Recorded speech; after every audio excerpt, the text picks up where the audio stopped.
Rambo کے لیے آزادی کا دروازہ کھل گیا۔ ٹک ٹاکر عائشہ نے ریمبو کو معاف کر دیا۔ مینار پاکستان بدسلوکی کیس میں نیا موڑ آ گیا۔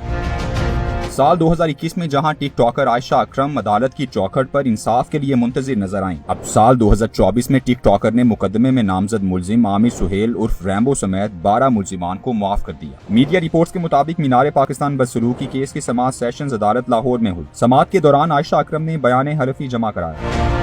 ٹک ٹاکر نے بیان حلفی میں لکھا کہ میں نے اللہ اور اس کے رسول صلی اللہ علیہ وآلہ وسلم کی رضا کی خاطر تمام ملزمان کو معاف کر دیا۔ مجھے ملزمان کے بری ہونے پر کوئی اعتراض نہیں۔ میں آزادانہ رضامندی اور بغیر کسی خوف کے اپنا بیان عدالت میں قلم بند کروا رہی ہوں۔ ٹک ٹاکر کے بیان کے بعد نامزد ملزم عامر سہیل اور ریمبو سمیت 12 ملزمان کی جانب سے مقدمے میں بریت کی درخواستیں دائر کر دی گئیں۔ عدالت نے وکلاء کو ملزمان کی بریت کی درخواستوں اور مدعیہ کے بیان پر دلائل کے لیے 26 اگست کو طلب کر لیا۔ یاد رہے کہ ٹک ٹاکر عائشہ اکرم کو ہجوم کی جانب سے ہراساں کیے جانے کا واقعہ 2021 میں پیش آیا تھا، جس کا مقدمہ تھانہ لاری اڈا میں درج کیا گیا تھا۔